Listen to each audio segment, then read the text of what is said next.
ignore the mess behind me, but Tokyo is a vast city, you know, there's so much to see, and there's so many lists already out there showing you the like 10 things you need to do in Tokyo, 10 things you need to see in Tokyo, like perfect 2-day sightseeing tour through Tokyo. And I want to add to that list today, but maybe with some of the more uncommon sites, some of the sites that you can put on the bottom of your list if you want to, like if you've seen like the big sites or you don't want to do all the touristy, like super touristy things, then maybe you can try one of these. This list is like a mix of secret spots and my favorite spots in Tokyo, so there's some that you might know, some that might be a bit more uncommon, and it's just like 8 things, so yeah, just see if you've visited one of these before, and if not, maybe you want to. Number 1, Rikugien Gardens. Just another park in Tokyo, you might think, but yeah, Rikugien Gardens is like one of the more beautiful parks in Tokyo. It's really close to Komagama Station on the Yamanote Line, which is really handy because if you're like going around the Yamanote Line anyway, might as well just drop out at Komagama and like visit the gardens, you know? There is an entry price, but honestly I think it's warranted for how beautiful the gardens are. And I also think it's that type of garden that you can visit at any type of the year, because I was there in like more like late winter, I would say,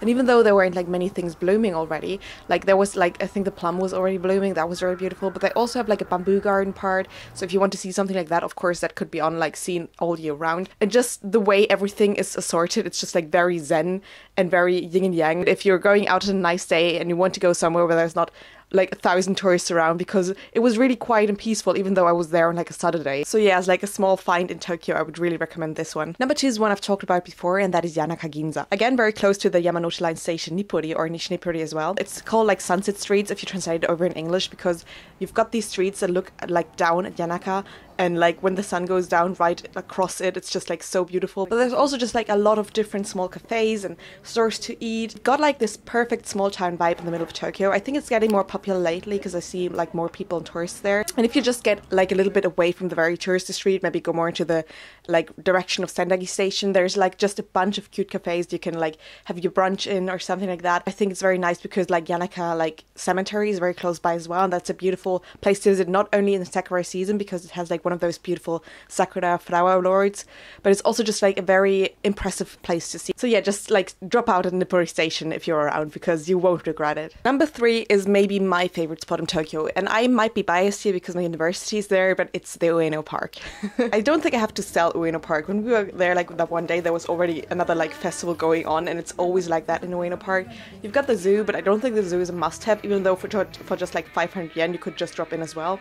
You've got like a bunch of beautiful temples, and you've got like this perfect mix between modern backdrop versus like beautiful nature. So Ueno Park is really definitely one of my top spots in Tokyo, and I think there's something there for everybody. I would definitely urge you to visit, even though I know you will, because Ueno Park is like one of the number 1 sites to see in Tokyo. Also, it's very close to Ameyokoko, which is like a vendors and izakaya like street in Tokyo. It runs like next to the Yamanote Line, and it's just the perfect place to go for a night out in the middle of the city if you want to. Like a bunch of izakayas next to each other. There's also like a lot of vendors. You can buy like many souvenirs, also just shoes for cheap, or like luggage if you need some. Would definitely recommend Ameyokoko as well if you're already like at Ueno Park. Drop by there and have like a nice night. Like combine it, have like an afternoon stroll, like have the nature and the pretty part, and then just go to Ameyokoko and go to a like gritty izakaya and have a drink or something. It's like the perfect combination.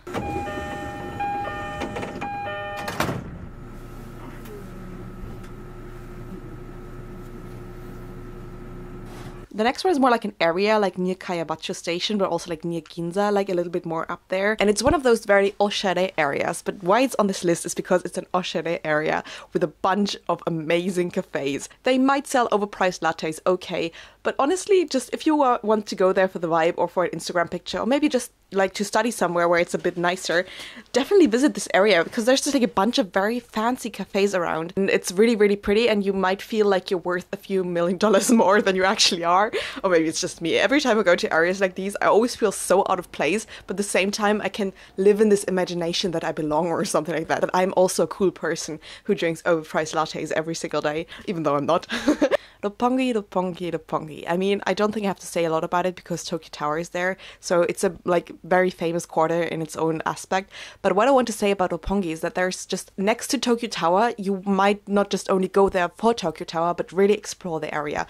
I especially like the way from like Roppongi Station, or like I get out the Chiyoda line there over there and then just walk down to Tokyo Tower, and that street in itself is just so beautiful. Like a bunch of cafes there. You've got Tokyo Midtown if you want to drop into another like oshare place, and also just like a bunch of beautiful sites and buildings. And then you get to Tokyo Tower, and then there's also like a kind of like hidden temple. It's not really hidden, it's like a very big temple, but you might not see it when you're at Tokyo Tower. I'm gonna blend in the name as well because I actually forgot it.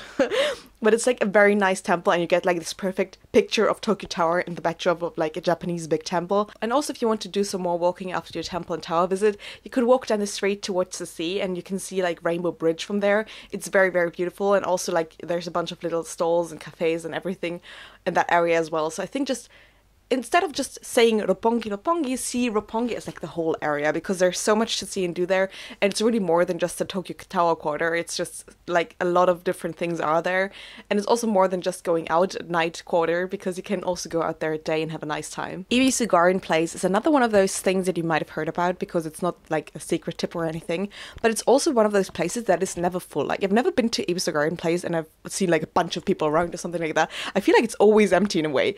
Maybe it's because Shibuya is so close by and all the people just meet in Shibuya instead. But I really recommend Ebisu, if not only for the view from the Ebisu Garden Tower, because honestly you can go up there for free and have like the same kind of view that you would have from the top of Tokyo Tower or the top of Tokyo Skytree for free. So just go there to see that view at night. It's amazing. It's jaw-dropping. I will go there every single day I can if I have free time or something.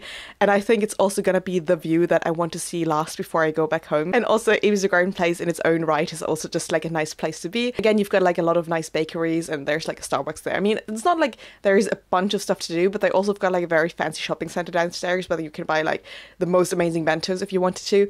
So it's just like worth a visit is what I want to say. Just visit there, if not only for that view.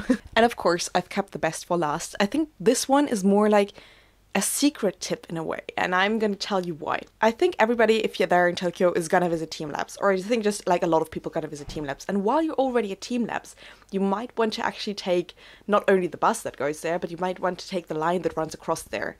It's the Yurakamome Line. And why do I say that you need to take this line? Honestly, you're gonna have the best train ride of your life, because that line is the line that goes all across Tokyo Bay. Like, you drive over Rainbow Bridge with that line. You get the most beautiful, stunning views on Tokyo from that line, and you drive by some of the most iconic places like the Tokyo Convention Center, and it's worth it. I would even just suggest just get on like one point of the line, drive the whole line, like get out, drive the whole line back to the point that you've come in on, and you just pay like one line's worth of like driving around in a way. It's like kind of like a cheap trick. Okay, maybe don't do that, but I did that with my friend, and honestly we were just jaw-dropping visuals. I think also this line has Wi-Fi, which not every line in Tokyo has. I think actually no line in Tokyo has like nearly Wi-Fi going all across it. This line has Wi-Fi.